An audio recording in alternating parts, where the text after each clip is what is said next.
आज आपल्या स्टुडिओमध्ये आहेत इंडियन ओसनिक पार्टीचे महाराष्ट्र युवा प्रदेशाध्यक्ष संजय भाऊ सावंत. आपण यांच्या पार्टीबद्दल अधिक जाणून घेऊयात. नमस्कार सर, स्वागत आहे तुमचं स्टुडिओमध्ये. मला आपल्या पक्षाच्या अध्यक्षांबद्दल थोडी माहिती सांगा. आपल्या पक्षाचे अध्यक्ष माननीय CP व्यास साहेब आहेत. आणि CP व्यास साहेबांबद्दल सांगायचं म्हटलं तर हे IAS ऑफिसर होते.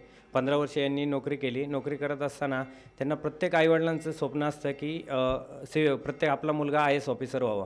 आज तसंही त्यांच्या आईवडिलांचंही स्वप्न होतं. त्यांनी IAS नोकरी केली, परंतु नोकरी करत असताना त्यांना काही त्रुटी जाणवल्या. ज्यावेळेस राजकीय पक्ष ज्या पद्धतीने भ्रष्टाचार करत होते आणि ज्या पद्धतीने राजकीय पक्षांचे ज्या गोष्टी होत होत्या त्याच्यावरती त्यांना ते कुठंतरी निदर्शनास आलं आणि त्यांनी स्वतःचा एक पक्ष स्थापन करण्याचा निर्धार केला. आणि 2011पासून साहेब पूर्ण महाराष्ट्र राज्यामध्ये असेल किंवा इतर राज्यांमध्ये असेल, सर्व राज्यांमध्ये आपलं संघटन उभं करण्याचं काम स्वतः CP व्यास साहेब आहेत आणि आपली पूर्ण टीम आहे इंडियन ओशनिक पार्टीची. आपल्या इंडियन ओसनिक पार्टीचे काय ध्येय उद्दिष्ट आपल्या महाराष्ट्राबद्दल काय असतील भविष्यकाळामध्ये? भविष्यात निश्चितच चांगली उद्दिष्ट आहेत आपले पार्टीची. ऑलरेडी 17 राज्यांमध्ये आपले इंडियन ओशनिक पार्टीचं कार्यकारिणी पूर्ण जाहीर झालेली आहे. 17 राज्यांमध्ये काम चालू आहे आणि त्याबरोबर आता महाराष्ट्रामध्ये नुकतंच पार्टीने कार्यकारिणी जाहीर करण्याचं काम चालू केलेलं आहे. 5 ऑगस्टला मला स्वतः युवा प्रदेशात बॉडीवरती साहेबांनी माझी नियुक्ती केली आणि मला महाराष्ट्रासाठी काम करण्यासाठी संधी दिली की महाराष्ट्रामध्ये आपल्याला चांगल्या पद्धतीने संघटन उभं करायचे आणि महाराष्ट्रामध्ये 288 मतदारसंघामध्ये पूर्णपणे आपलं ध्येय आहे की प्रत्येक ठिकाणी आपलं सीट हे त्या ठिकाणी इंडियन ओशनिक पार्टी देणार आहे. आत्तापर्यंत महाराष्ट्रामध्ये आपल्यासोबत इतर नियुक्त कोणाचे झालेले आहेत का? हां, माझ्यासोबत आपले राष्ट्रीय संयुक्त आहेत, संतोष पाटील साहेब आहेत जे नॅशनल बॉडीवरती आहेत.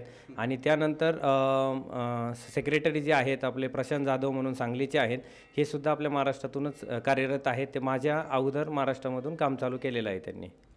आपली जी पार्टी आहे ती पार्टी युवकांसाठी काय करणार आहे? शिवाय आपल्या महाराष्ट्रामध्ये उद्योगधंद्यांमध्ये आधी मराठी माणसं कमी आहेत, त्याच्याबद्दल काय बोलतो? महाराष्ट्रामध्ये पूर्णपणे युवावरती आपलं जास्त संघटन करण्याचं काम चालू आहे. आजपर्यंत ज्या राजकीय पक्षांमध्ये झालं की युवांवरती जास्त लक्ष दिलेलं नाही आहे. रोजगार आहे, रोजगारसाठी खूप सर्व पक्ष बोलतात, परंतु काही कुठल्या युवकांसाठी आजपर्यंत केलेलं नाही आहे. आज आपण युवकांवरती जास्तीत जास्त फोकस करण्याचा प्रयत्न करत आहोत. त्याचं शेतकरी समाज असेल, शेतकरी समाजावरती सुद्धा शेतकरीवरती सुद्धा जास्त पक्षाची आपली ध्येय धोरणं आहेत. शेतकऱ्यांवरती नुसतं कर्जमाफी ह्या सगळ्या गोष्टी केल्या जातात, परंतु त्यांच्या कर्ज ज्या पद्धतीने कर्ज कमी केलं पाहिजे ते कुठलंही सध्याचं चालू सरकार करत नाही आहे. त्याच्यावरती आपला जास्त युवक, महिला आणि किसान वर्ग, शेतकरी समाज याच्यावरती जास्त पार्टीचं ध्येय आहे.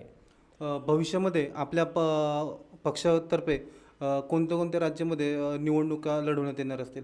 भविष्यामध्ये महाराष्ट्रात तर 2019चं आपलं टार्गेट आहेच पक्षाचं. तसंही अध्यक्ष साहेबांनी ऑलरेडी गेल्या 4-5 वर्षामध्ये 17 राज्यांमध्ये आपलं संघटन तयार केलेलं आहे. 17 राज्यांमध्ये काम चालू आहे, कार्यकारिणी जाहीर आहे आणि येणाऱ्या नोव्हेंबर 2017मध्ये 182 विधानसभेची सीट्स आपण गुजरातमधनं आपली स्वतः पार्टी इंडियन ओशनिक पार्टी देत आहे त्या ठिकाणी. महाराष्ट्रामध्ये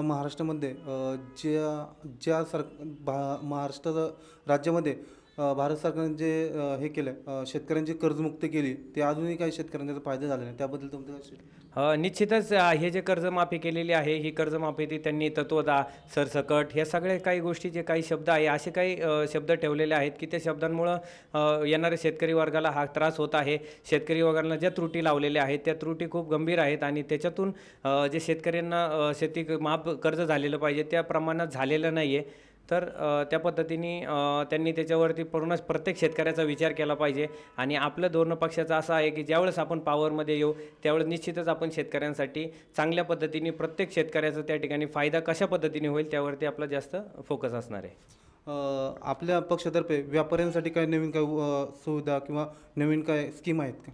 व्यापाऱ्यांसाठी स्कीम असं आपण म्हणू शकत नाही, परंतु व्यापारासाठी आपण खूप चांगल्या प्रमाणात आपण व्यापाऱ्यांसाठी ध्येय धोरणं घेऊन येत आहे आपल्या पक्षाकडे. ज्यावेळेस आपला पक्ष सत्तेमध्ये येईल त्यावेळेस आपण व्यापाऱ्यांना निश्चितच त्या पद्धतीने कशा पद्धतीने चांगला फायदा होईल आणि व्यापाऱ्यांचाही पण फायदा होऊ शकतो, शेतकरी वर्गाचा फायदा होऊ शकतो, युवांचा फायदा होऊ शकतो, याच्यावरती आपला पक्ष फोकस करणार आहे. आत्ता आपल्या पक्षाची संघटना कशी आहे आणि त्याचप्रमाणे आपल्या सभासद संख्या किती आहे आत्ता आपल्या पक्षाची? आपल्या पक्षाची 4 लाखपेक्षा जास्त सभासद संख्या पूर्ण भारतभर आहे आणि आपलं संघटन हे पूर्ण भारतामध्ये 17 राज्यांमध्ये आत्तापर्यंत झालेलं आहे आणि महाराष्ट्राच्या कानाकोपऱ्यात तर पक्ष मी स्वतः पोहोचवणारच आहे आणि भारतभर सुद्धा आपले माननीय CP व्यास साहेब यांचं पूर्णपणे भारताच्या प्रत्येक राज्यांमध्ये फोकस आहे इलेक्शनसाठी येणाऱ्या 2019च्या. धन्यवाद सर. तर हे होते आपल्यासोबत इंडियन ओसनिक पार्टीचे महाराष्ट्र प्रदेशाध्यक्ष संजय सावंत.